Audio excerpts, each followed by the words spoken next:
네, 오늘도 코마워 코화 웰컴이 여러분 기다렸습니다. 코인 마켓워치에 오신 것을 환영합니다. 네, 어제 암호화폐 시장은 하락장이었지만 코마워 동시 접속자 수는 불장이었거든요. 마냥 이 좋아만 할 수 없는 이 상황을 뭐라고 해야 할까요? 일단 좀 심심한 위로의 말씀 드립니다. 하지만 저희가 이렇게 보기만 할 수는 없겠죠. 대응을 할 때인지 아니면 추가 매수의 기회인지 화요일에 코벤저스 두 기자와 함께 알아보도록 하겠습니다. 블록체인 투데이 이은주 기자 그리고 뉴스웨이 한종욱 기자 어서 오십시오. 네, 그리고 한국경제TV와 업비트가 야심차게 준비한 이벤트 제1회 한국경제TV 디지털 자산 실전 투자대회가 11월 17일부터 12월 28일까지 6주간 열립니다. 네, 총 상금 1억 원이 걸려 있으니까요. 업비트 회원이라면 꼭 참여하셔서 상금의 주인공이 되어 보십시오.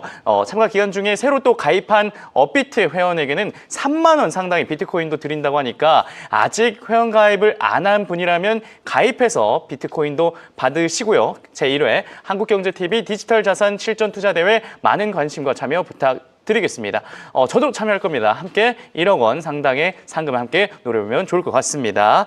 자, 그럼 오늘도 암호화폐 시장 전반적인 흐름부터 살피며 시작해 보도록 하겠습니다. 뉴스메타의 키보드 차트를 보면서 확인해 보시죠. 네, 현재 먼저 키보드 토탈 라인 차트부터 확인해 보도록 하겠습니다. 시장 전체의 흐름을 살펴볼 수 있는 차트인데요. 단기 추세선이라 할 수 있는 이 RSI 선이 상승하다가 다시 좀 꺾이는 모습 보여주고 있고, 그리고 장기 추세선인 초록색 시그널 라인은 계속해서 아래로 머물고 있습니다. 장, 단기 모두 하락 추세가 이어질 것이다, 이렇게 예측을 하고 있고요. 다음은 비트코인 시가총액 점유율을 뜻하는 비트코인 도미넌스 차트 확인해 보도록 하겠습니다. 비트코인 도미넌스 차트 같은 경우에는 현재 60.2까지 올라왔습니다.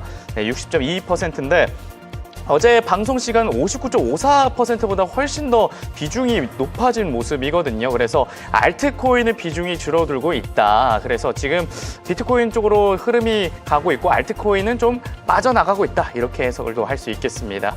네, 이어서 USDT의 시가총액 점유율을 보여주는 테더 도미넌스 같은 경우에는 5.31%입니다. 어제 방송 시간과 비슷한 수치라 할 수 있겠는데요. 아직은 안전자산 쪽으로 자금이 향하는 모습 보여주면서 암호화폐 시장의 약세가 예상된다, 이렇게 판단할 수 있고, 다음으로 중장기적 관점으로 암호화폐 시장의 점수를 매기는 키포인트 스코어 확인해 보도록 하겠습니다. 마이너스 0.44%까지 하락했습니다. 그래서 그래도 2%대를 좀 버텨주는 모습인데 마이너스 0.44%까지 하락하면서 아직도 중장기적 관점으로는 이 암호화폐 시장의 횡보세가 이어질 것이다. 그리고 단기적 관점의 라이브 키포인트 스코어 같은 경우에는 2.37%로 어제 저녁과 비슷합니다. 여전히 단기적으로도 횡보세가 지속될 것으로 나타나고 있습니다. 네, 이렇게 해서 뉴스메타의 키보드 차트를 통해 암호화폐 시장의 전반적인 흐름을 쭉 살펴봤습니다. 네, 전해드린 내용은요, 매매 시 참고용으로 활용해 주시고 투자는 신중하게 접근하시길 당부드립니다.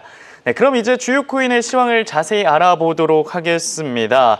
네, 비트코인부터 저희가 이야기를 나눠보도록 하죠. 비트코인 같은 경우에는 어제 4% 가까이 급락하고 간신히 10만 6천 달러대를 지지하면서 마무리했는데 오늘도 떨어지면서 10만 4천 달러대까지 떨어졌습니다. 어제 쭈 기자가 말씀해 주시긴 했지만 매수세가 부족하다 보니 좀처럼 힘을 내지 못하는 비트코인인데요. 비트코인과 관련된 이슈 어떤 게 있습니까?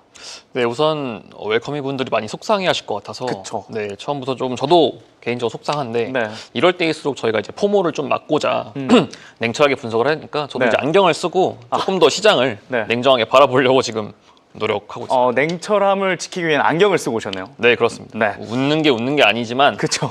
일단은 저희가 한번 네. 냉철하게 이 상황을 조금 분석을 해보고 어떻게 대처를 해야 될지 조금 네. 알아보면 좋을 것 같습니다. 좋습니다. 근데 우선은 일단 이 비트코인이라는 게, 그러니까 비트코인뿐만 아니라 위험자산이라는 게 오를 때는 이유가 있지만 네. 또 내릴 때는 이게 어떤 이유도 다 사실 적용이 되는 것 같아요. 네, 그러다 보니까 지금 여러 가지 이슈가 나오고 있는데 이게 조금 이렇게 핵심적이지 못하다, 네. 이렇게 지금 보고 있거든요. 다만 이제 이게 좀 시장 심리로 저희가 이제 계속 8월부터 엄청난 상승장을 경험하지 않았습니까? 네. 역사상 이렇게 상승장을 경험하지 못했었는데 사실 많은 분들이 지금 떨어지니까 한강 날씨 추운데 날씨 네. 추워서 한강 예전 이제 한 21년 네. 대여장 때 막 그쵸. 했던 막 짤들이 막 생성되고 지금 뭐 시즌 끝이 아닌가. 뭐 네, 이런 커뮤니티에서 식으로. 포모가 있고 막 장 끝났다 이러고 있는데 일단은 제가 보기로는 네. 일단 저희가 그동안 좀 피로감이 쌓였다. 이렇게 보고 있어요. 그렇죠. 네. 계속 상승했다가 그리고 다른 위험 자산 같은 경우에는 또 상승을 하는데 비트코인, 암호화폐 시장만 상승을 못하다 보니까 피로감이 많이 쌓인 상태긴 합니다. 네. 이제 트럼프 대통령이 네. 집권을 하면서 친가상자산 정책을 계속 외쳤고 네.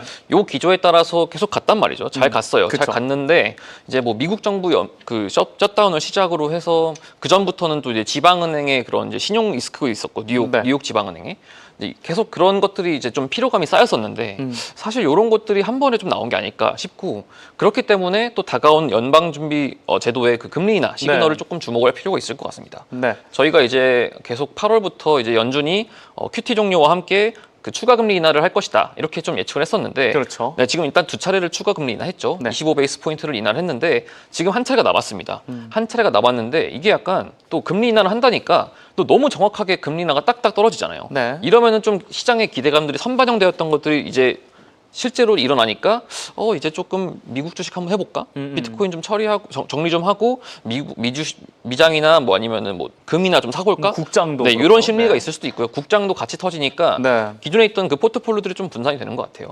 일단은 현재 그 최근에 이제 연방준비위원회 이제 의사록이 좀 나왔었는데 네. 요거를 한번 좀 눈여겨볼 필요가 있을 것 같습니다. 일단은 스티브 미란 연준 의사가 네. 굉장히 비둘기파잖아요. 그렇죠. 미란 의사가 이제 새로 언급을 한 게 현재 통화 정책이 물가정을 억제할 수 있다. 그러니까 아직까지도 조금 더 인하해도 된다. 이런 시그널이지만 네. 추가적인 그러니까 큰 빅컷은 좀 미란 의사도 조금 반대를 한 것 같아요. 예전에는 전도표를 가장 아래 찍어서 B컷을 계속해서 주장했던 이사잖아요. 네, 뭐 그렇게 추정은 되지만 네. 그때는 그때고 지금은 다르다. 좀 다르다. 네, 좀 다르다라고 네. 본 것 같고 살짝 매파로 돌아섰네요. 약간은 좀 너무 매파는 아니지만 뭐 굳이 말하자면 황조롱이 정도 되는 거예요. 네, 황조롱이 정도 될 것 비둘기와 같은데 매파 사이다. 그 사이다. 사이로 황조롱. 까치나 황조롱이 정도 될 것 같은데 아. 75 베이스 포인트 조금 높다 이거예요. 그래서 50 베이스 포인트를 좀 제시를 한 것 같아요. 네. 네, 그렇게 또 말했고 새로 또 이제 리사 쿡 연준 의사는 지금 그러니까 그 동일한 의견을 냈어요. 그 이제 미란 이사와 동일한 의견을 내면서 네. 다만 물가 상승이나 관세 영향이 여전하다 이렇게 분석을 했고 네. 리사 쿡 이사는 중립입니다. 네, 중립이고 또 네. 다음 발언으로 가보면은 오스틴 굴스비 시카고 연 총재인데 네. 이분이 말씀하시기를 현재 이제 그 물가 데이터, 그러니까 아직 관세의 영향이 조금 데이터에 반영이 안 된 것 같고 네. 일단 연방 정부가 셧다운이 되다 보니까 연준이 갖고 있는 데이터로만 볼 수밖에 없는데 아직도 그 이사들은 좀 관세 영향이 조금 크다고 보는 것 같아요. 근데 물가 영향이 인플레 압력이 조금 더 크다 보니까 금리 인하를 조금 더 보수적으로 본다. 다만 요분은 좀 매파인데 네. 요분은 이제 금리 인하는 하겠다. 이렇게 하면서 일단은 그 미란 쿡, 굴스비 굴스비까지. 네. 네. 이 세 분이 어쨌든 다 비둘기, 중립, 매파인데 어느 정도 컨센서스를 맞춘 느낌이에요. 그렇죠. 네, 최근에 또 이 친트럼프파에 이제 연준이 장악을 하면서 네. 일각에서는 친트럼프 반트럼프에서 이제 싸우는 게 아니냐 이런 우려도 있었거든요. 근데 이제 이번 좀 회의하면서 우리 연준은 디바이드 되지 않았다 이렇게 조금 언급을 했어요. 네. 그렇게 하면서 조금씩 그 잡아가고 있는 만큼 일단은 연방준비제도가 연말에 한 번 더 인하를 할 경우에는 아직까지도 조금 추가 상승 여력이 남아 있다. 이렇게 조금 긍정적으로 봐야 될 것 같습니다. 그러니까 원래 좀 이 연준 의사들끼리도 스탠스가 좀 나뉘었었는데 좀 모아진 느낌이고 거기에도 파월 의장이 12월에 매파적인 발언까지 해가지고 좀 더 시장이 더 긴장한 느낌이다 이렇게 볼 수 있겠습니다. 그리고 이런 이슈도 지금 암호화폐에 부정적인 영향을 미치는데 또 다른 이슈가 또 암호화폐 특히 비트코인에 부정적인 이슈로 작용을 한다면서요? 일단은 실종된 사람들이 있습니다. 누가 실종됐죠? 한번 찾아보시죠. 개인 투자자가 좀 사라졌습니다. 연기한 건가요? 네, 죄송합니다. 그러니까 근데 실종될 수밖에 없을 것 같아요. 왜냐면 지금 다른 장들이 너무 좋으니까 그쪽으로 다 빠져나간 느낌? 아무래도 좀 네. 그렇죠. 개인 투자자들이 조금 사라졌는데 저도 이제 좀 이번 하락을 보면서 온체인 데이터를 안 볼 수가 없더라고요. 그쵸. 또 이제 크립토 퀀트에서 분석하기로는 이 개인 투자자의 일평균 바이낸스 유입량이 네. 많이 줄었다. 5분의 1 수준으로 줄었다. 이제 23년 초에는 552기였는데 네. 92기로 줄었다. 아. 이런 식으로 말을 했거든요. 네. 근데 이제 다만 이 자체가 투자를 조금 안 하는 건지 아니면은 단순히 개인 지갑을 굳어들이는 건지 조금 더 지켜봐야 되긴 하지만 네. 이 기관 투자자가 들어오면서 확실히 그 투자 자체가 좀 ETF에 몰렸다는 분석이 있어요. 네, 그 다음 분도 말씀하셨는데 찰스 에드워즈 카프리올 인베스트먼트 설립자분은 네. 이제 기관 투자자의 순매수 규모가 7개월 만에 그 비트코인 채굴량을 떨어졌다는 거죠. 네. 네, 이것 자체가 조금 이슈가 되는 것 같고 일단은 무거운 포지션을 유지하는 게 지금 DAT 기업이나 이제 좀 ETF를 많이 사들이는 기업이다 보니까 네. 개인 투자자들의 조금 성향이 낮아지면서 이제 포모 자체도 조금 그러니까 기관들이 아무래도 조금 더 냉정하게 팔다 보니까 네. 이런 게 참 작용했던 것 같습니다. 이 부분도 개인 투자자들이 좀 사라졌다라는 게 좀 부정적인데 그래도 좀 긍정적인 저희가 희망회로를 돌릴 수 있는 이슈도 하나 있었습니다. 네, 일단 JP 모건에서는 네. 이번 달 비트코인 해시레이트가 사상 최고치를 달성했다고 하는데요. 이 JP 모건에서 비트코인 해시레이트가 지난 10월 평균 1082 엑사헤르츠를 달성하면서 네. 전월 대비 5% 상승한 수치라고 하는데요. 10월 그 채굴자들의 일일 블록 보상이 평균 48,000달러 정도 됐다고 해요. 네. 근데 이제 이러다 보니까 아무래도 좀 채굴 수익도 나쁘지는 않고 또 최근에 이제 채굴주로 또 이제 그러니까 비트코인이나 DAT 기업들이 같이 하락하면서 좀 네. 채굴주로 많이 몰리고 있는데 이 채굴주에 좀 그러니까 채굴 회사에 인공지능이 도입이 되면서 조금 더 채굴 자체가 좀 친환경적이고 아무래도 조금 더 효율적으로 진행될 수 있겠다 이런 기대감도 있어서 네. 약간 지금 테마가 한 번 더 돌고 있다 이렇게 또 봐주셔도 될 것 같습니다. 네. 네. 어쨌든 지금 그래도 좀 긍정적인 소식이 들어오고 있습니다. 다행히. 네, 그러면 쭈 기자. 이제 유스 메타의 이 메타 차트 또 알파 차트를 통해서 비트코인의 현재 상황 어떻게 볼 수 있습니까? 네, 사실 어제 미장 개장과 함께 시장에 좀 큰 폭의 하락이 나타났습니다. 네. 그래서 좀 추가적인 반등을 기대하셨던 분들께서는 좀 아쉬우셨을 것 같은데 지금 메타 차트에서 실제 가격은 어디에 위치해 있는지 좀 파악을 해보도록 하겠습니다. 네. 자, 일단 비트코인의 메타 차트를 통해서 보시면 결국 어제 저녁에 이 셀에 대한 시그널이 나오고 나서 지금 쭉 지속적으로 메타 라인 아래에서 가격이 형성이 되고 있는 모습 체크를 해보실 수가 있겠고요. 네. 다만 그렇다 보니까 시장 심리 자체는 RSI 지표가 과매도 구간에 들어가서 바이와 셀에 대한 시그널이 좀 혼재돼서 포착이 되고 있는 상황입니다. 다만 지금 급락 이후에 지속적으로 가격 반등에 대한 좀 움직임이 나오고 있지 않은 가운데 네. AI가 함께 분석을 해주는 알파 차트 같은 경우도 동일하게 셀에 대한 시그널 이후 추가적으로 매수에 대한 시그널은 아직까지는 포착이 되고 있지 않기 때문에 네. 이 부분은 유의를 해보시는 게 좋을 것 같습니다. 네, 아직까지 이 뉴스메타의 메타 차트와 알파 차트에서는 바이에 대한 의견이 아니라 셀에 대한 의견이 계속해서 이어지고 있다 이렇게 말씀해 주셨는데요.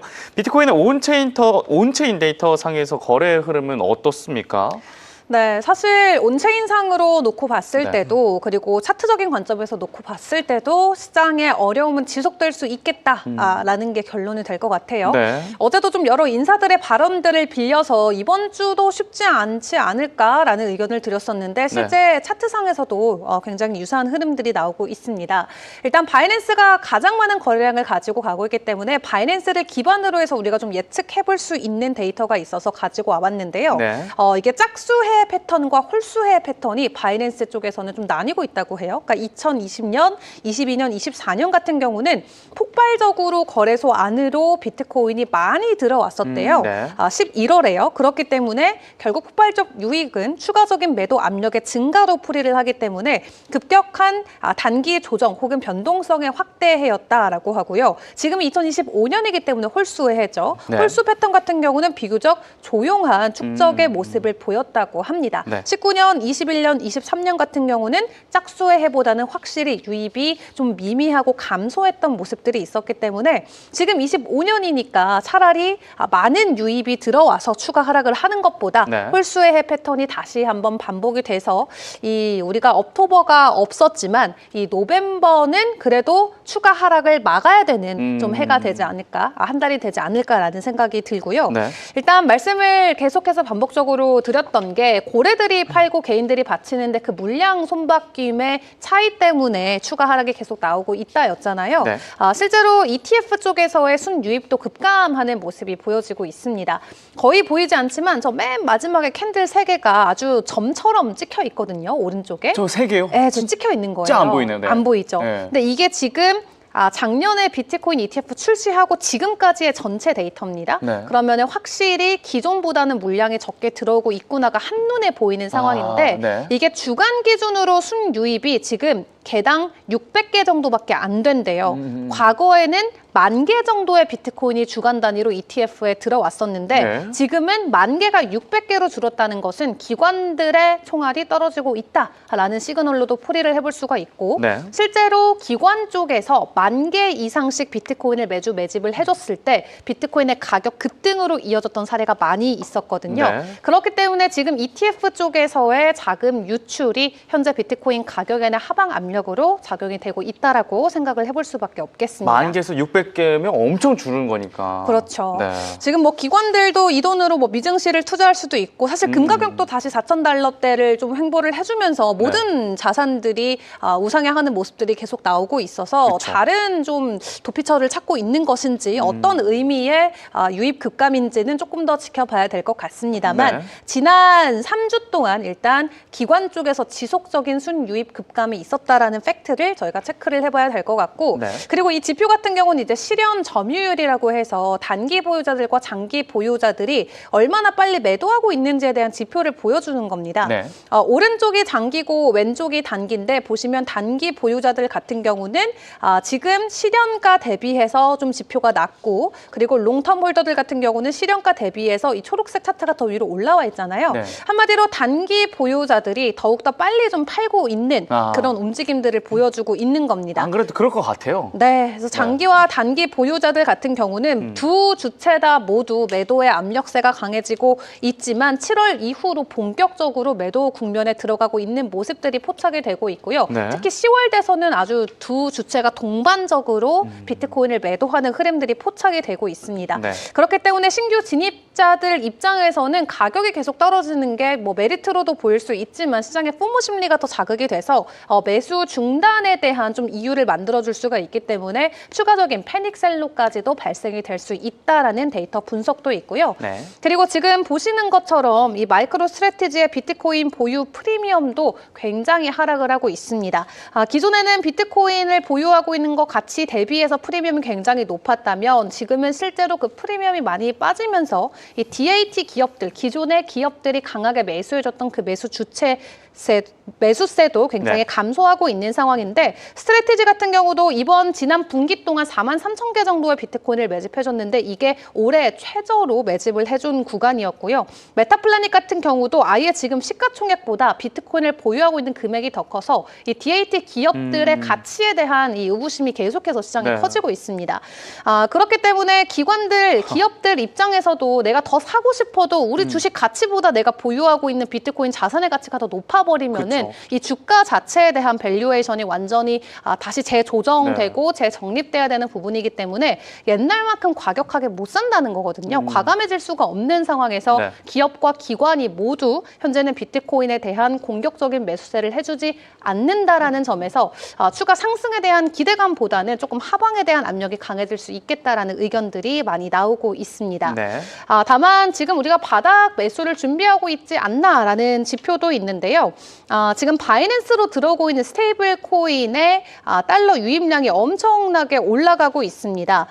스테이블 코인의 달러 유입량이 증가된다라는 건 결국 언젠가는 코인으로 바뀔 총알이다 말씀을 드렸잖아요. 그쵸. 그렇기 때문에 대기 자금이 증가되고 있다는 건 굉장히 낙관적인 심리적 증거다라고 생각해 볼 수가 있겠고 네. 최근 10월 이후로 10월부터 11월까지 이 끝에 봉들 보시면 초록 색깔로 길게 올라와 있잖아요. 물론 현물이 너무 떨어지니까 이제 방향성을 못 잡아서 그냥 매수 대기 자금으로도 걸려 있는 걸 수도 있지만 네. 어쨌든 시장에는 일단 총알이 준비가 돼 있고 명확한 방향성만 있으면 뭐 추가 하방이든 혹은 상방이든 변동성이 나올 수 있겠다라는 건 기억을 해볼 필요가 있겠습니다. 어제 말씀해주신 마이클 버리와 약간 비슷한 포지션을 구축하고 네, 있는 do 거군요. nothing. 네. 아무것도 하지 말고 아무것도 하지 않고 가만히 있는 것이 승리자다. 총알만 장전해 놓고. 네. 야. 약간 이런 그렇습니다. 분위기가 또 기관들 사이에서도 보여주고 있습니다. 네. 자, 그렇다면 지금 현실적으로 우리 비트코인이 꼭 지켜줘야 되는 구간은 어디가 될지 좀 차트적인 관점으로도 넘어가 봐야 될 것 네. 같은데요. 10만 6천 달러가 바닥일 가능성이 크다라는 분석이 있습니다. 실제로 오늘 새벽 시간 기준으로도 비트코인이 추가적으로 하락을 하다가 다행히 10만 7천 달러 선을 깨지 않고 다시 좀 반등해주는 모습이 나왔는데 네. 오늘 한국 시간 기준으로 장중에 추가 하락이 좀 나오면서 10만 3천 달러까지 결국 밀려나는 모습이 나왔습니다. 네. 제가 어제 새벽에 이 자료를 준비할 때만 하더라도 10만 7천에서 조금 지지가 나오고 있길래 10만 6천은 안 뚫나 보다 생각을 했는데 네. 국내 증시 시간 기준으로 지금 쭉 빠지는 모습이 나왔고요. 네. 그렇다면은 결국 이 이평선이 지지선 역할도 해주지 못한 채 추가 하락이 나왔기 때문에 여기에서는 추세 자체가 무너지면 또 추가 하락에 대한 우려감을 더 키울 수밖에 없는 구간이다. 우리가 생각을 해봐야겠습니다. 네. 그리고 단기 투자자들 같은 경우는 손실의 확대폭이 더욱더 커지고 있기 때문에 고래들이 지금처럼 계속 매도하는 흐름이 이어지는데 단기 보유자들까지도 추가 하락에 대한 우려 회피 심리로 먼저 던져버리게 된다면 추가적인 하락이 나올 수 있다라는 거고 지금 10만 3천 달러 선까지 내려와 있는데 10만 3천도 못 지켜주면은 9만 8천 달러 선까지도 떨어질 수 있다라는 지금 기술적인 분석이 나와 있습니다. 네. 어제도 이 의견에 대해서 설명을 드렸죠. 이번 주에 10만 달러 아래까지 갈 가능성 있다라고 한 전문가가 이야기를 했는데 네. 차트적인 관점에서도 지금 구간 못 지키면은 10만 달러 아래대 가격을 볼 가능성이 클 것으로 보여지고요. 네. 일단 어제 제가 가지고 왔던 차트상 기준으로는 이 10만 7천을 꼭 지켜줘야 되는 거였는데 오늘 국내장 시간 기준으로 추가 하락이 나오면서 해당 시나리오도 일단 무산되게 됐습니다. 그래서 지금 10만 3천 달러 선에 지지가 나오지 않는다면 네. 9만 8천 달러까지의 가능성도 열려 있다라는 점 또 기회로 보실 분들은 기회로 보시면 좋겠고요. 만약 좀 전략이 필요하신 분들께서는 꼼꼼하게 생각을 해보시는 게 좋을 것 같습니다. 네. 이게 기회일지 아니면 진짜 시즌 종료일지 저희가 계속해서 살펴드리고 있는데 일단은 비트코인 같은 경우에는 10만 3,731달러 선에 현재 거래되고 있습니다. 2.71% 정도 하락하고 있고요. 네, 다음은 이더리움 확인해 보도록 하겠습니다. 이더리움도 마찬가지로 상태가 좋지 않습니다. 3.15% 빠지고 있는데 그래도 좀 이게 뭐 전체적인 이 대장 비트 대장님이 좀 잘 가져야 이더도 같이 가겠지만 그래도 좀 이더리움에 대한 투심을 회복할 수 있는 좋은 뉴스들이 있다고요. 당분간은 조금 힘들 것 같습니다. 있었는데 있었는데 어제자로 이제 해킹 사건이 하나 터지면서 맞아요. 네, 새로 네. 조금 이게 이슈가 된 것 같아요. 네. 일단은 아무래도 밸런서라고 멀티체인에서 이제 그 자금 시장 조성자 AMM을 하는 이제 프로토콜이 있는데 이 프로토콜이 네. 어제자로 해킹을 당하면서 음. 이제 밸런서 자체 해킹이라서 사실 이더리움과는 큰 관계가 없을 수도 있는데 네. 이게 이더리움 백드된 자산이 해킹이 탈취가 되다 보니까 그렇게 해서 조금 이더리움 자체가 조금 많이 깎인 것 같아요. 일단은 네. 그 밸런서 자체가 현재 그 매니지 유저 밸런스라는 함수가 네. 이게 오픈 소스라서 사실 해커들이 블록체인을 공격하기 쉬운 이유가 네. 모든 문을 열어놓거든요. 그쵸. 제주도처럼 이제 그 빗장 3개로 해가지고 열어놓는데 네. 이게 올 거면 오되 네. 뭐 이제 다 우리는 막아놨다 이렇게 하지만 그쵸. 사실 이게 이제 다 볼 수 있으니까 집안의 사정을 네. 요게 한번 취약하네 해서 이제 뚫을 수도 있고 음. 아니면은 이제 제가 이제 사람인 척 해가지고 네.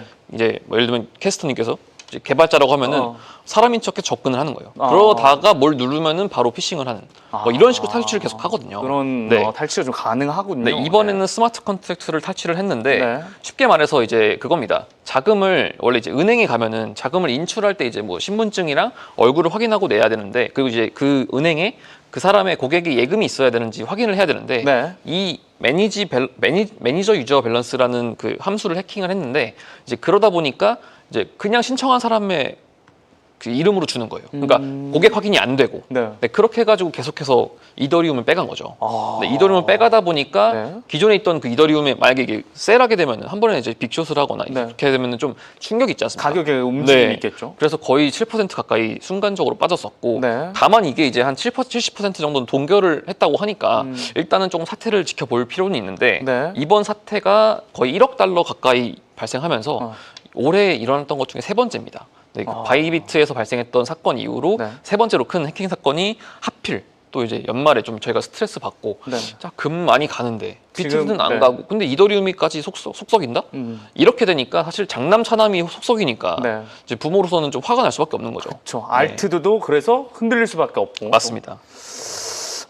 이더리움의 이 해킹 사태가 사실 이 시장 좀 흔들고 있다도 이렇게 해석을 할 수 있겠는데, 그래도 다행인 거는 좀 이더리움이 스테이블 코인 쪽으로 많이 지금 진출돼 있잖아요. 근데 이걸 더 확장하고 있다. 이런 이슈가 있었다면서요? 네, 일단 스테이블 코인도 그렇고 이더리움이 이제 아무래도 기관들, 그러니까 비트마인도 그렇고 기관들의 진입이 있다 보니까 네. 현재 이제 기관 전용으로 이제 웹사이트를 출시를 했어요. 이게 이제 전통 금융권이 어쨌든 계속 디지털 자산을 사기 때문에 기관 투자자를 위해서 공식적인 웹사이트를 개설을 했는데 재단 측 설명이 재밌습니다. 이더리움 위에서 구축하는 기업들을 위해서 명확하게 온보딩 해라. 그러니까 여기에서 이 채널을 통해서 네. 런칭을 해라. 이런 식으로 좀 선언을 했고요. 네. 네, 그러다 보니까 아무래도 이 현재 좀 기관을 더 홍보를 하는 거죠. 여기에다가 그러니까 좀 모르겠으면 여기 오세요. 해가지고 현재 이제 해당 웹사이트가 기업들의 블록체인 통합을 지원하고 생태계를 계속 촉진을 하고 있습니다. 네, 그러다 보니까 스테이블코인, 채권과 같은 실물 자산의 토큰화, 네. 그리고 이제 탈중앙화, 그러니까 디파이 탈중앙화 금융을 비롯해서 이제 뭐 계속해서 영입을 하고 있고요. 네. 블랙록이나 비자 같은 주요 기업들의 사례를 온체인 데이터로 통계를 제공하면서 기관 전용으로 좀 출시를 했다. 앞으로 이제 이더리움이 조금 더 나갈 방향을 제시를 한 것 같고요. 마찬가지로 스테이블코인도 똑같습니다. 네. 스테이블코인도 이제 현재 스테이블코인이 2.8조 달러를 발행한 지 돌파를 했는데 이게 이제 거의 1000배. 그러니까 이 보시면 그래프 보시면은 하단선 보시면 이때 이 노란 형광색 부분에 비해서 네. 거의 1000% 상승을 한 거예요. 그러다 보니까 일단은 스테이블 코인 이더리움 위에서 거래가 되면은 수수료 발생을 비롯해서 그 체인의 가치는 계속 늘어날 겁니다. 네. 그 네트워크 자체에 대해서 계속해서 밸류에이션이 올라갈 것이기 때문에 네. 이런 부분은 조금 긍정적인 이슈로 봐야 될 것 같고요. 네. 추가적으로 스테이블 코인 관련해서는 현재 이제 가장 강력한 상승 신호가 있는데 이거는 조금 장기적으로 봐야 될 것 같습니다. 10월 달에 70억 달러 상당의 스테이블 코인이 바이낸스 거래소로 유입이 됐어요. 네. 그러니까 대조적으로는 15억 달러 가량의 비트코인과 5억 달러 이더리움이 인출이 됐는데 이런 부분이 조금 더 이제 장기적인 상승으로 보는 것 같아요. 일단은 그 개인 보유를 위해서 네. 그 비트코인이나 이더리움을 옮기고 그러니까 좀 값이 나가는 것들은 좀 옮기고 네. 내가 실제로 탈중앙화 금융에 쓰일 테더나 USDC 같은 코인들을 계속해서 바이낸스에 넣으면은 어쨌든 바이낸스에서도 계속 거래가 일어나잖아요. 그렇죠. 이런 부분이 조금 더 장기적으로 보는데 다만 밸런스 사태가 어디까지 좀 진정이 될 것인가. 네. 이 남은 30%를 어떻게 하고 또 70% 동결된 자금을 좀 어떻게 복구할 것인가. 여기에 좀 초점을 맞춰서 현재 시장이 주목되는 것 같습니다. 네, 이렇게 해서 이더리움 관련된 이슈를 살펴주셨습니다. 장이 안 좋아서 그렇죠. 그래서 지금 현재 동접자가 600명 이상이 되는데 저희 같이 보시면서 이게 저점인지 아니면 진짜 도망쳐야 되는지 한번 계속해서 함께 고민을 나눠봤으면 좋겠습니다. 쭈 기자. 이더리움 같은 경우에는 뉴스 메타, 이 메타 차트, 알파 차트 어떤 시그널을 보여주고 있습니까? 네, 모두 뭐 예상하시다시피 비트코인과 비슷하게 매도에 대한 시그널이 좀 강하기는 합니다. 네. 뉴스메타의 메타 차트 함께 체크를 해보시면은 동일하게 어제 매도에 대한 시그널이 떴고 그 뒤로 계속해서 이 메타 라인을 저항 삼으며 맞고 떨어지고가 반복이 되고 있습니다. 그리고 AI 차트를 놓고 보더라도 동일하게 제일 최근까지 나왔었던 시그널이 매도에 대한 시그널이었고요. 네. 동일하게 RSI 같은 경우는 과매도 구간에 들어가 있기 때문에 바이와 세대 시그널이 계속해서 좀 상반되게 포착이 되고 있지만 추가 하락에 대한 가능성을 배제할 수는 없을 것 같습니다. 네. 이 메타 차트와 알파 차트 상에서도 이더리움에 대한 좋은 긍정적인 의견은 나타나지 않았습니다. 그렇다면 이더리움 현재 온체인 데이터 상으로는 어떻습니까? 비트마인만 또 매수를 하고 있나요? 네, 비트마인만 진짜요? 사고 있는 시장인데 사줘서 얼마나 고마워요? 다행이긴 하죠. 네. 누구라도 사준다면. 만약에 비트마인까지 이더리움 더 이상 매집하지 않겠다 하면 이제 좀 이 장이 그렇죠. 큰일 날 수도 있잖아요. 네.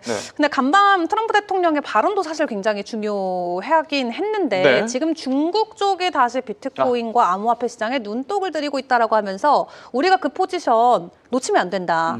제대로 지켜야 된다라고 발언해줬거든요. 네. 근데 보통 이런 발언 나오면 올라야 돼요. 그쵸. 네, 트럼프 황제시잖아요. 네. 그럼에도 불구하고 시장의 가격이 하락으로 이어지고 있다라는 부분에서는 그만큼 누가 사주고 누가 어떤 말을 해줘도 하나도 통하지 않고 있구나를 지금 우리가 느낄 수 있고 네. 왜 아무것도 안 통하냐면 계속해서 반복적으로 보여드린 대로 사는 주체가 지금 굉장히 불분명하다, 없다. 기관과 기업단에서 힘이 많이 빠지고 있기 때문이다가 될 것 같습니다. 또 여기에 추가적으로 간밤 롱 포지션의 대규모 청산까지 간밤 나타났었는데요. 지금 규모 자체도 상당히 많은 금액입니다. 10억 달러 정도가 레버리지 투자 측면에서의 청산으로 이어졌고 롱 포지션이 뭐 비트코인뿐만 아니라 이더리움 쪽으로도 많이 좀 포진이 돼 있어서 시장 안에서의 공포 심리가 더욱더 자극이 됐던 것 같습니다. 네. 그리고 블랙락 같은 경우도 앞에서도 전반적인 비트코인의 ETF 현황 확인을 해봤지만 네. 간밤에도 추가적으로 매도를 했어요. 그래서 비트코인을 1,000개 정도 코인베이스로 입금을 시켰고 네. 이더리움은 15,000개 정도 입금을 시키면서 비트코인과 이더리움을 매도하겠다라는 시사점이 블랙락을 통해서도 포착이 됐습니다. 네. 그래도 일부 좀 긍정적으로 보고 있는 좀 데이터 중에 하나가 최근에 고래들이 일부 차익 실현을 마무리 지으면서 매도 압력이 당분간은 좀 줄어들 수도 있다는 관점도 있기는 합니다. 네. 주요 유동성 구간이 3,600에서 3,800달러로 잡혀 있는데 현재 이더리움 같은 경우도 추가적인 하락이 나오면서 3,400달러 선까지 지금 밀려간 구간이어서 주요 유동성 구간까지도 이미 이탈을 한 상황이 됐고요. 3,600달러로 우리가 다시 반등을 해주고 3,800까지 좀 박스권 횡보가 이어진다면 네. 일단 4,000달러대까지의 추가 상승에 대한 목표가를 그려볼 수가 있겠습니다. 네. 그리고 앞에서 말씀 주신 대로 그럼에도 불구하고 일단 비트마인 매집은 이어졌습니다. 82,000개 정도의 이더리움 최종적으로 매수가 되면서 4,400억 원 상당의 현재 미더리움을 보유하고 있는 기업으로 이름을 올리고 있고요. 다행이네요. 네, 이거. 다만 기술적으로도 놓고 네. 봤을 때는 좀 경고의 사인이 있습니다. 지금 보시는 것처럼 하락 삼각형의 지표가 포착이 됐는데 이 하단까지 뚫고 내려가 버린 상황이어서 네. 여기서 뚫고 올라와서 지지받아야 이제 다시 상승 추세인데 그쵸. 이 하단 뚫고 지금 내려갔습니다. 쭉쭉 내려가고 있는 상황이어서 당분간은 온체인적인 측면에서도 차트적인 관점에서도 추가 조정에 대한 가능성 충분히 있을 수 있다라는 점을 유의를 해보시는 게 좋겠습니다. 네, 이더리움 같은 경우는 현재 3,495달러 선에서 거래가 되고 있습니다. 이렇게 해서 이더리움 관련돼서 살펴봤고요. 다음은 리플 확인해 보도록 하겠습니다. 리플도 마찬가지로 형님들이 못 가고 있기 때문에 힘들어하는 모습인데 현재 마이너스 1.46% 하락 중에 있습니다. 리플 어떤 이슈가 있을까요? 네, 사실 지금 리플이 이제 신규 투자자분들은 조금 모르실 수 있는데 네. 오랫동안 투자를 하신 분들은 지금쯤이면 뭔가 생각날 겁니다. 지금 리플 많이 들어봤는데 네. 했는데 오늘, 그러니까 미국 시간으로는 내일이죠. 네. 내일 이제 리플 스웰이 열립니다. 네. 네, 이게 리플 스웰이라고 리플에서 11월에서 10월 말, 그러니까 10월 말에서 11월 초쯤에 가장 큰 행사를 엽니다. 네, 이때쯤에 이제 좀 단기적으로 상승이 나왔었어서 사실 리플 스웰하면 단기 상승 공식이다 이렇게 조금 외우는 분들이 많았었는데 네. 지금은 이제 작년부터 이제 트럼프 대통령이 그 코인을 띄우면서 이런 부분이 조금 없어졌단 말이죠. 네. 근데 이제 리플 자체가 지금 스웰 행사를 다가오면서 아무래도 조금 상승의 기대감이 있었지 않았을까 했는데 네. 어느 순간 타노스 형님이 딱 날려가지고 다 지금 사라진 형태거든요. 네. 일단은 그래도 스웰 행사를 좀 짚고 넘어가면은 4일에서 5일까지 뉴욕에서 그러니까 리플 스웰 2025가 개최가 됩니다. 네. 이제 스웰 행사는 보통 이제 블록체인과 전통 금융이나 이제 그 규제 환경 이런 부분을 조금 스피치를 하면서 서로 교류를 하는 장인데 네. 이번에는 40개국에서 약 600명 이상의 인사가 참여를 하고 블랙록이나 뭐 BNI 멜론, 나스닥, 시티 같은 전통 금융권에서도 다수 참여를 해요. 네. 하는데 이번에는 일단은 XRP 렛저, 그러니까 리플도 자체 메인넷이 있는데 이 메인넷을 활용한 스테이블 코인 결제 데모 이걸 좀 시연을 하고 이제 우리 빵형 브래드 갈링하우스가 또 기조 연설을 진행을 합니다. 네. 과거를 한번 보면은 이게 조금 재밌습니다.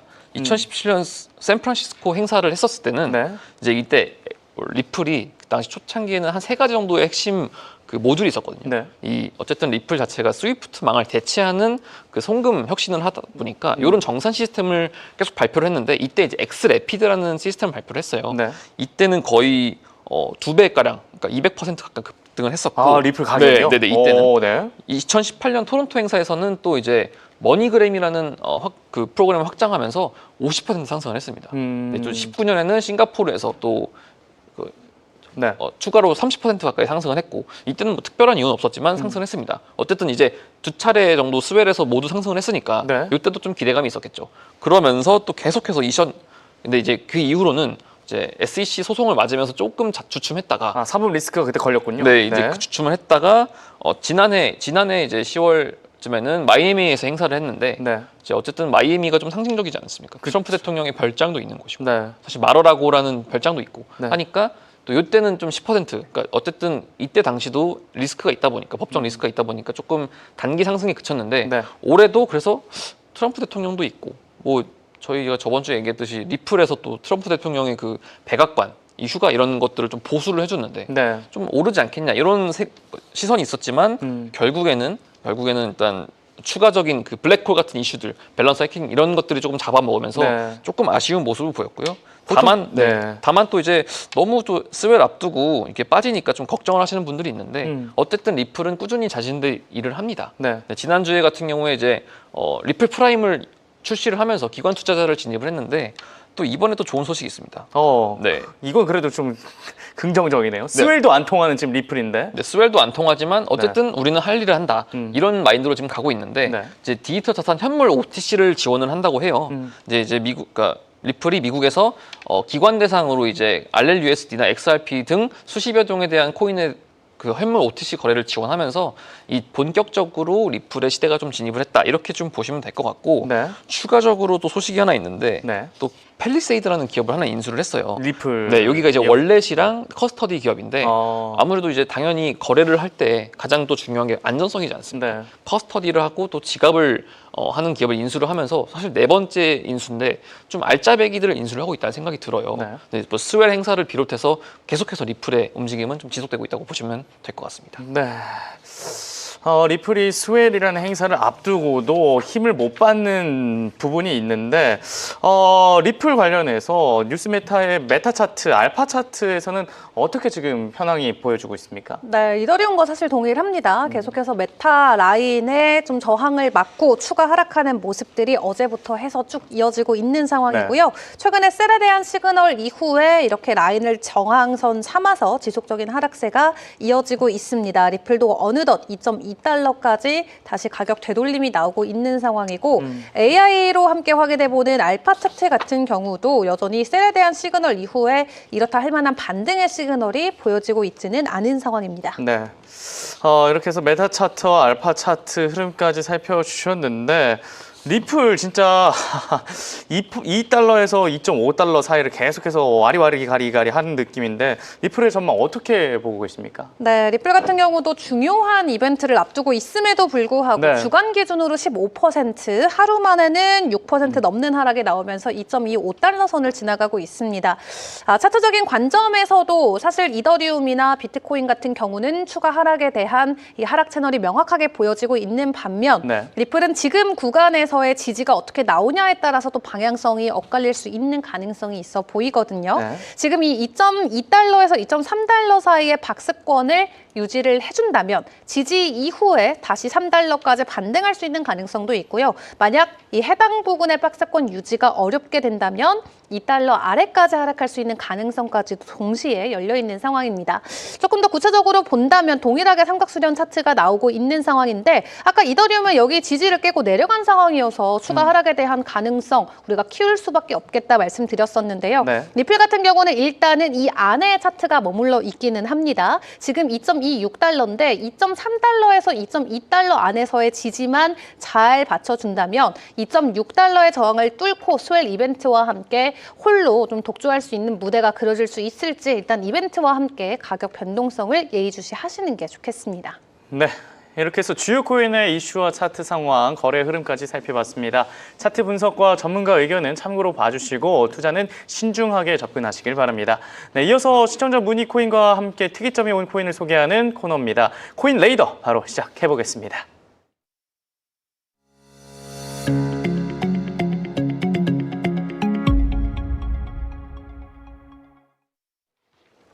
네, 코인레이더 오늘의 시청자 문의 코인이죠. 버추얼 프로토콜입니다. 지난 토요일에 거의 34%까지 상승했다가 다시 내려온 상황인데 AI 관련된 거는 뭐 주식이든 코인이든 일단 관심을 많이 받는 것 같습니다. 어떤 분이 지금 신청을 하셨냐면 슈퍼조 월드님께서 신청해 주셨는데 현재는 6.48% 하락하고 있습니다. 자, 이 버추얼 프로토콜 어떤 이슈가 있었을까요? 일단 버추얼 프로토콜도 뭐 버티지 못한 거죠. 이런 네. 하락장의 압력을 좀 버티지 못하고 하락한 걸로 보이고요. 네. 다만 버추얼 프로토콜이 AI 관련된 프로젝트인데 간단하게 설명드리면 뭐 이제 AI 관련해서 에이전트를 만들고 또 그거를 디파이 금융에서 활용할 수 있게끔 하는 프로젝트거든요. 네. 근데 이제 최근에 좀 좋은 소식으로는 로빈후드에 상장이 됐습니다. 아, 로빈후드요? 네네. 네. 로빈후드에 이제 뭐 아스터, 플라즈마, 버추얼 프로토콜이 상장이 됐는데 이 아스터라는 프로젝트도 하이퍼리퀴드라고 이제 그러니까 덱스, 그러니까 탈중앙화 거래소 같은 프로젝트인데 네. 요 코인도 굉장히 유명하거든요. 이제 바이낸스 창업자인 CG 형님께서 또 띄워주시고 네. 플라즈마 같은 경우에는 스테이블 코인, 그러니까 테더에 전용 메인넷 결제하는 프로젝트인데 요것도 같이 세 개가 상장이 되면서 조금 더 기관 투자자들의 수요가 있다. 또 일반 리테일들도 충분히 이 버추얼에 대한 관심이 있다라고 보여지고요. 네. 또 다른 이슈로는 현재 이제 이 AI 관련된 활용성이 조금 더 높아졌다는 소식입니다. 인피니티라는 이제 플랫폼이 버추얼 프로토콜의 그 에이전트를 활용해서 이 거래나 이제 뭐 데이터 소스 이런 것들을 좀 제공을 한다고 해요. 네. 이에 따라서 이제 AI 에이전트 17,000개 이상이 인피닛의 디파이 에이전트와 데이터 소스를 활용할 수 있게 됐는데 특히 이제 이 에이전트 간에 자동으로 거래를 소화하면은 훨씬 더 편하잖아요. 네. 사람이 직접적으로 그 거래를 감시하지 않아도 되고, 그러니까 AI끼리 예를 들면은 뭐 뉴스에서도 좀 화제가 됐었는데 그 AI끼리 대화를 시키면 아, 맞아요. 이상한 소리 내잖아요. 갑자기 그러면서 갑자기 막 자기들끼리 네. 더 발전하고 말로 안 하고 기계 언어로 대화하고. 네, 기계언어로 대화하고 네. 이런 식으로 하니까 아무래도 좀 AI가 이제 뭐 아까도 말씀드렸다시피 비트코인 채굴 기업이 AI를 도입하면서 조금씩 지금 테마로 자리 잡고 있는데 네. 이 AI가 조금 더 활용될 수 있지 않을까 이런 기대감이 시장에 있는 것 같습니다. 네. 좋습니다. 이렇게 해서 버추얼 프로토콜 관련된 이슈 살펴봤고요. 쭉 기자, 버추얼 프로토콜 같은 경우에는 메타 차트, 알파 차트에서 어떻게 지금 현재 나타나고 있습니까? 네, 사실 버추얼 같은 경우도 지금 지속적으로 좀 저항을 맞고 하락을 하고 있는 모습이 메타 차트에서 보여지고 있습니다. 네. 동일하게 어제 이 셀에 대한 시그널 이후에 일단 하락에 대한 가능성이 계속해서 커지고 있는 상황이고 네. AI 차트로 보는 알파 차트 같은 경우도 현물에서 보여지는 것과 마찬가지로 하락에 대한 시그널이 계속해서 포착이 되고 있습니다. 네. 다만 비트코인이나 이더리움, 리플처럼 좀 가파른 하락보다도 조금 더 완만하게 하락세가 쭉 이어지고 있는 상황이긴 한데요. 차트적인 관점에서 어디까지 좀 지지가 나와줄 수 있을지는 조금 더 면밀하게 체크를 해볼 필요가 있겠습니다. 네, 버추얼 프로토콜도 마찬가지로 계속해서 좀 셀에 대한 의견이 유지되고 있는데 버추얼 프로토콜 전망 어떻게 보고 계십니까? 네, 버추얼 프로토콜 같은 경우는 지금 차트적인 관점에서 좀 네. 체크를 해봐야 될 것 같은데요. 지금 상단의 목표가 같은 경우는 지금 구간 대비해서 35% 정도의 상승 가능성이 있다라는 차트도 그래요? 있습니다. 네. 여기에서 지지가 나와준다면 말이죠. 다만 종가 기준으로 1.35달러를 좀 밑돌게 될 경우 추가 하락에 대한 가능성이 있기 때문에 지지선을 지켜주는 게 현재 상황에서는 가장 중요할 것으로 보여지는데 네. 벌처 프로토콜 같은 경우는 지금 간밤 동안 6% 정도의 하락이 나오면서 1.36달러 선을 지나가고 있거든요. 네. 1.35기 때문에 0.01달러의 차이로 추가 하락에 대한 가능성이 커질 수도 있겠습니다. 그래서 지금 구간을 잘 지켜준다면 다시 한번 반등에 대한 기회를 기다려봐도 괜찮을 것 같습니다. 네, 이렇게 해서 버추얼 프로토콜 관련해서 저희가 살펴봤고 그러게 오늘 중코노 임시 휴업입니다. 시청자분께서 이렇게 댓글 남겨주셨는데 한 기자님 오시면 노래 부르면서 또 재밌게 프로그램을 진행하는데 오늘 참 이게 저희가 이렇게 하락장이라 네. 너무 텐션 올릴 수가 없어요. 그 점 좀 양해 부탁드리고요. 그리고 바이낸스 코인 BNB 저희가 이번에는 확인을 해보도록 하겠습니다. BNB 굉장히 언급이 많이 되고 있는데 하락장에서도 그래도 어느 정도 좀 버티는 이유 무엇입니까? 일단 BNB 자체가 쓰임새는 확실합니다. 이 거래소에서 쓰이기 때문에 사실 저도 이제 BNB에 대한 투자에 좀 관심이 있어가지고 고민했었는데 아무래도 네. 바이낸스에서만 상장이 되어 있고 거의. 네. 이제 국내 같은 경우에는 거래소 자체 상장 코인은 상장을 못하기 때문에 안 됐다 보니까 조금 아쉬웠었는데 제가 이제 $600 선에서 봤었거든요. 네. 근데 이제 $1,200, $1,300, 지금은 $1,000대지만 어쨌든 이 바이낸스 코인이 바이낸스가 이제 굉장히 많은 자체 코인들을 간접적으로 보유를 하고 있어요. 네. 팍소스라든지 뭐 아니면은 중간에 발행업체를 끼고 새로운 코인을 퍼스트 디지털 USD라는 코인을 갖고 있는데 이러한 다양한 코인들을 통해서 자신들의 플랫폼을 넣었거든요. 네. 이제 런치풀이나 런치패드를 이용할 때 이게 새로운 코인을 상장할 거다 이렇게 시그널을 시장에 주는 건데 이때 이제 BNB나 이런 걸 예치를 미리 해놓으면은 네. 그 분량에 따라서 추가로 받는 거예요 코인을. 근데 그러다 보니까 BNB 자체가 바이낸스가 커지면 커질 수밖에 없는 구조.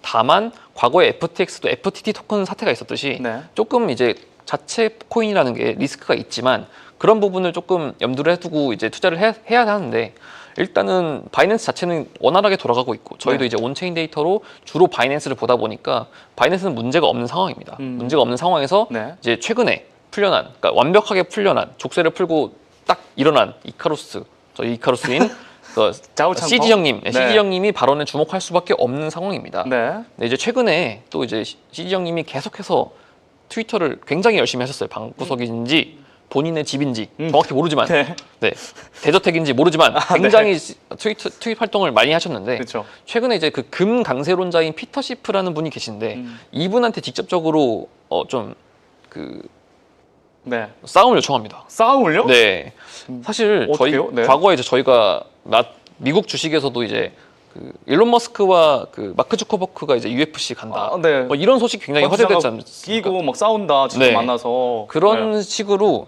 이제 피터 시프가 금을 워낙 좋아하다 보니까 네. 금이 최고다, 금이 최고다 이러니까 아. CG도 좀 열이 받았나 봐요. 그래서 바로 트윗으로 형 코인마켓캡 가격 확인해봤어? 뭐 이런 식으로 바로 트윗을 날리는 거예요. 네. 그거 한번 확인을 해봐. 전혀 다른 말이야. 이러면서 자극을 했고 근데 그 와중에 웃긴 거는 코인마켓캡이 바이낸스 거거든요. 그걸 이제 굳이 한 번 더 언급을 해주신 거고 아, 네. 네, 굳이 한번 홍보성이군요, 약간. 예. 얘기를 해주신 거고 네. 이제 이 두 분이서 설전을 한다고 합니다. 토크나와 금 어떤 게 더 가치가 있냐 이렇게 설전을 한다고 하니까 요것도 조금 지켜보시면 될 것 같고 네. 일단은 또 CG가 사면이 완벽하게 됐잖아요. 그쵸.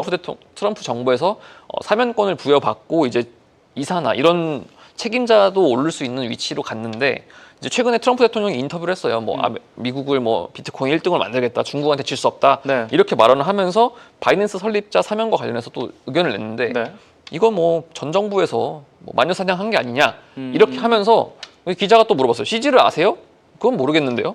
이렇게 얘기를 하니까 그러니까요. 근데 조금 뭔가 좀 이상한 거죠. 이상한 건데 네. 이게 이제 CG를 모른다는 뜻은 아니고 CG를 직접 만나본 적이 없다. 이런 식으로 조금 해석을 하면서 아는 사이는 아니다. 아는 사이는 아닌데 네. 뭐 그렇다고 하더라. 네. 뭐 이런데 사실 이제 블룸버그나 이런 좀 월스트리트 저널이나 이런 데서 이제 US 주식, 바이낸스 US 주식을 받고 사면권을 거래할 거 아니냐 이런 좀 의견이 있으면서 네. 아직까지 트럼프 대통령과의 관계가 좀 있는 것 같고요. 네. 또 이제 이분이 또 이제 투심을 계속 진정을 시키고 있는데 다행이네요. 네, 이제 저희가 뭐 이제 계속 이러잖아요. 의심하지 말라.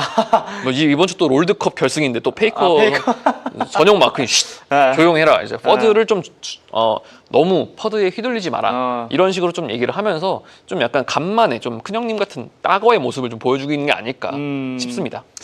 그러게요. 그래도 다행인 거는 우리 CJ 형님께서 코인 시장 의심하지 말라라고 말씀을 해주셨는데 쭈 기자, BNB 차트 상황 메타 차트와 알파 차트에서 어떻게 지금 나타나고 있나요? 네, 뭐 BNB도 동일하게 하락세가 이어지고 있는 상황에서 저항 라인 아래에서 캔들 형성이 이어지면서 네. 지금은 좀 힘이 많이 없는 것처럼 보여집니다. 네. 알파 차트를 통해서 보더라도 동일하게 매도에 대한 시그널이 나오고 있지만 RSI 쪽에서는 또 굉장히 이 과매도 구간에 들어가면서 네. 힘이 잘 모아진다면 반등에 대한 기운이 나타나주지 않을까도 생각을 해볼 수가 있겠습니다.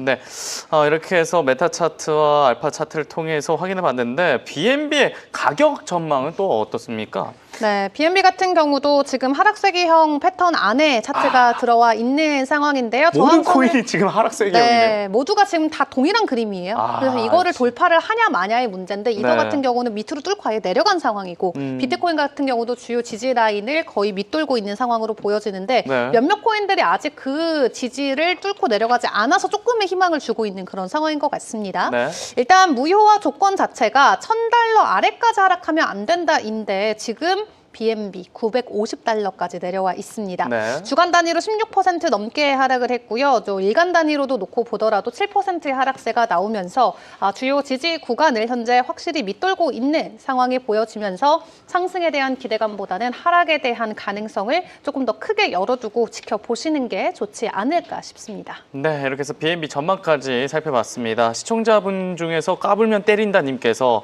리플 7,000원 정도 가니까 다들 준비해. 다시 이런 불장이 왔으면 좋겠는데 저희도 계속해서 이런 불장이 오길 바라봅니다. 이렇게 해서 이은주 기자, 한종우 기자와 함께했습니다. 오늘도 웰컴이 여러분의 인사이트 확장에 도움을 줄 다양한 이슈와 정보를 전해드렸는데요. 저희는 내일 이 시간에 다시 찾아뵙도록 하겠습니다. 시청해주신 여러분 고맙습니다.